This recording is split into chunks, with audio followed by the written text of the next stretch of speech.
पे इस बार सोना ही है। जिस तरीके से तेज़ी हमें देखने को मिल रही है और सोने की तेज़ी है कि थमने का नाम ही नहीं ले रही। बाजार इस साल भाव करीब 1.5 लाख रुपए के भी पार निकलने की उम्मीद जता रहा है। वहीं ट्रम्प टैरिफ से भारत का जिंक एक्सपोर्ट भी बढ़ सकता है और इस दोनों खबर पर बात करने के हमारे साथ मौजूद है मेरी सहयोगी मनीषा गुप्ता जी। Manisha ji, good afternoon. पहला सवाल तो ये है कि जिंक की बात करें तो जिंक और उससे जुड़े शेयरों में आज देखिए खासकर तेजी देखने को मिल रही है। थोड़ी देर पहले अनुज जी से बात भी हो रही थी उस पर, लेकिन आपसे व्यू जानना चाहूंगी, आखिर तेजी की वजह क्या है? अगर आप इंटरनेशनल मार्केट्स में देखें तो हमने एक तो जिंक के प्राइसेस में एक छोटी सी आउट परफॉर्मेंस पिछले एक हफ्ते में आते हुए देखी है। पिछले 5 सेशंस में जिंक के प्राइसेस में करीबन 3.5% की तेजी है और वो मेजरली इसलिए है क्योंकि बाजार को लगता है कि जिस तरह के टैरिफ्स हम यहाँ पर बढ़ लगता हुआ देख रहे हैं, उससे जिस तरह से ट्रेड यहाँ पर चाइना में होगा उसमें एक तो इम्पैक्ट हो सकता है। दूसरा ये है कि जो ग्लोबल आउटपुट की बात है वहाँ पर 20 से 25% की कटौती की बात यहाँ पर नायर स्टार ने की है, टेक रिसोर्सेज ने की है और ट्रैफिक्यूरा ने भी कहा है कि आगे जाकर यहाँ पर डिमांड और सप्लाई के बीच में मिसमैच रह सकता है। आपको याद दिला दें कि 2024 की भी शुरुआत इस चीज से हुई थी कि जिंक में शायद एक सरप्लस देखने को मिल पाएगा, लेकिन 2024 की अंत तक हमने एक डेफिसिट बनता हुआ देखा और वही पैटर्न हम शायद इस साल भी यहाँ पर बनता हुआ देख पाएंगे। और जैसे आपने जिक्र किया, जी हाँ, भारत चौथा सबसे बड़ा देश है जहां तक जिंक एक्सपोर्ट की बात है और इंडिया के जो डिमांड कंजम्पशन की दोनों के नंबर्स आए हैं वो ऑन द पॉजिटिव साइड हैं। ऐसा माना जा रहा है कि 6.5% की वृद्धि हम यहाँ पर देखेंगे कंजम्पशन में आती हुई। जिंक का जो यूजेज है वो यहाँ पर आप स्टील, गैल्वेनाइजेशन, स्मार्ट चिप्स में करते हैं, बैटरी में है, जिंक आयन टेक्नोलॉजी में भी है। तो जो डिमांड है वो conventional and plus progressive areas में बढ़ती हुई नजर आई है। तो clearly think as of now सभी तरफ से बहुत स्ट्रॉन्ग फंडामेंटल रिपोर्ट्स आती हुई। बिल्कुल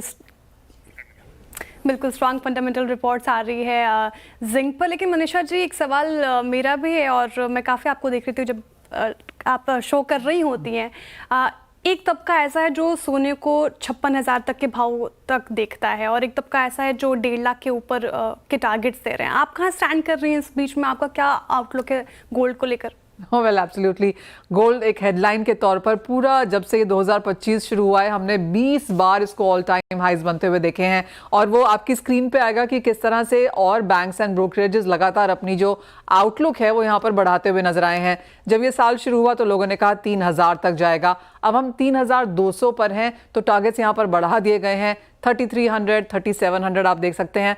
गोल्डमैन सैक्स की बात की जाए या सिटी की बात की जाए, डिवियर ने 4,500 तक यहाँ पर बोला है और इस तरह की रिपोर्ट यहाँ पर गोल्डमैन सैक्स ने की है। गोल्डमैन सैक्स ने बोला है कि उनका बेस केस 3,700 है और एक्सट्रीम केसेस में अगर हम यहाँ पर देखते हैं कि रेट कटौती ज़्यादा होती है या टैरिफ्स बहुत हाई रहते हैं, इन्फ्लेशन, रिसेशन कंसर्न्स आती हैं, तो $4,500 पर आउंस के भी लेवल्स इस साल के अंत तक देखने को मिल सकते हैं।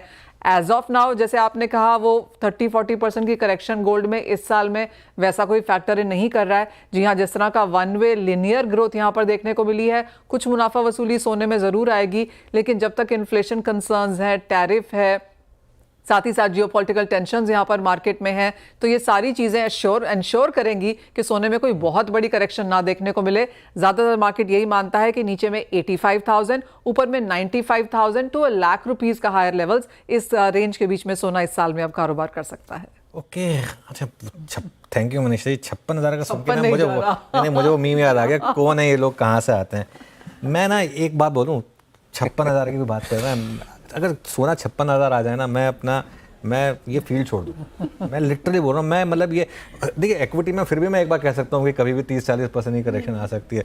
ये वही लोग कह रहे हैं जिन्होंने मिस कर दिया है, जिन्होंने रैली मिस कर दिया। 56,000 सोना सपने में नहीं आ सकता कि जो कहाँ 95,000 पर हैं अभी। पर एक बार अनुज 1,56,000 की बात कर लीजिए, तब समझ में आता है 56,000 मतलब वो एक मिस कर दिया शायद उन्होंने, जो जिन्होंने। अनुज ये बहुत रॉन्ग रिपोर्टिंग है, बिकॉज इस तरह की खबरें बाजार में आई कि लोगों ने जाके अपना सोना बेचना शुरू किया, ज्वेलर्स को लेना पड़ा और लिक्विडिटी क्रंच हुआ, बिकॉज इतना कैश आप लेके नहीं बैठे होते हो। तो एक बैड हेडलाइन की वजह से एक इम्पैक्ट तो बिल्कुल 100% एग्री। और देखिए क्या है कि मैं तो खैर आज से नहीं, मेरा व्यू तो आई थिंक जब मनीषा जी CNBC TV, मैं जब हम साथ में CNBC TV 18 पे बात किया करते थे तब से मेरा व्यू ये हुआ करता था। तब तो सोना शायद तब 56,000 था भी शायद, या उससे भी कम था। उससे पहले से व्यू था कि आपके पोर्टफोलियो में कुछ सोना ज़रूर होना चाहिए। और बिल्कुल मतलब आई थिंक 1,56,000 की बात करिए आप, 56,000 तो छोड़ दीजिए।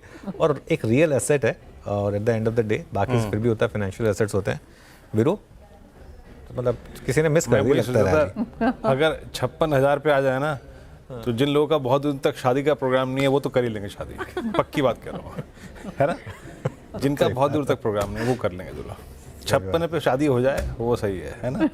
और मनीषा जी का तो 1,56,000 का टारगेट है, क्यों मनीषा जी? Absolutely. 1,56,000 भी बहुत जल्दी नहीं आएगा, बट जी हाँ, अगले 3-4 साल में जिस तरह से हम अभी डील कर रहे हैं उसका एक इम्पैक्ट लॉन्ग टर्म में रहेगा और उसका फायदा सोना उठाता रहेगा। ऑफ कोर्स करेक्शंस आएंगी, लेकिन ऐसी नहीं। जी हाँ, सोना एट 93, 389 और 56 के ख्वाब, लेकिन ऐसा कुछ अगर आप देखें वास्तविकता में होगा नहीं। लेकिन अगर हम इसको जोड़ के देखें इक्विटी मार्केट से, आइए थोड़ा सा उस पर बात करते हैं। लुक एट एमसीएक्स, और एमसीएक्स के साथ आप लेके आइए फेडरल बैंक और 2-3 ऐसे स्टॉक्स, मुथूट और मन्नापुरम। मयूरेश, आपका व्यू क्या है? एमसीएक्स को पूरा एडवांटेज मिलता हुआ, इट्स 58, 55, 80, फेडरल बैंक 195, 57, कैसे अप्रोच कर रहे हैं आप गोल्ड के साथ साथ Titan, federal bank, Muthoot, Manappuram, MCX, आप क्या चीज़ करना चाहेंगे? No, so Viruji, I think Titan has largely underperformed ये पूरे स्पेस को, और जैसे उनके अपडेट्स आए थे, हालांकि मैं मार्जिन परफॉर्मेंस देखना चाहता हूँ टाइटन का कैसे रहता है और जो गोल्ड ज्वेलरी बिजनेस में। बट दो चीजें, एक आई थिंक जो उनके पोर्टफोलियो गैप्स थे वेडिंग ज्वेलरी को लेके, they are filling that up. Studded jewellery में स्पेसिफिकली सॉलिटेयर्स में इनकी बिजनेस और वॉल्यूम ग्रोथ ठीक ठाक रही है, but studded jewellery should show significant amount of growth going forward. और इसी का एक जो सब वेरिएंट आ सकता है लैब ग्रोन डायमंड, जिसमें कैसे फोरे करता है टाइटन, ये देखना बहुत इंपॉर्टेंट होगा। इसलिए मुझे लगता है आई थिंक टाइटन हालांकि एक अंडर परफॉर्मिंग स्टॉक रहा है, I think if number start coming to the better because of all these changes जो बैलेंस शीट पे कर रहे हैं, जो प्रोडक्ट्स में कर रहे हैं, कहीं ना कहीं आई थिंक नंबर्स में रिफ्लेक्ट होंगे, और इसके वजह से आई थिंक टाइटन जरूर वॉच लिस्ट पे रहना चाहिए।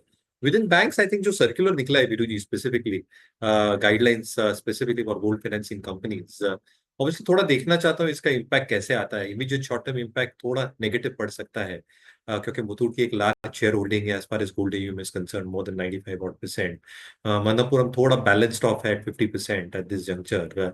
तो इसके जो आई थिंक एक इम्प्लीकेशंस है नंबर्स पे कैसे आएंगे देखना चाहता हूँ। बट जो बैंक्स है I think they are already having a level playing field in terms of regulatory requirements, disclosure etcetera. और इसलिए आई थिंक जो बैंक्स गोल्ड लोन्स में काम करती है, फेडरल हुआ, सीएसबी बैंक हुआ, सीएसबी बैंक के भी अपडेट्स ठीक ठाक रहे हैं, इन पे भी आई थिंक थोड़ा फोकस जरूर है।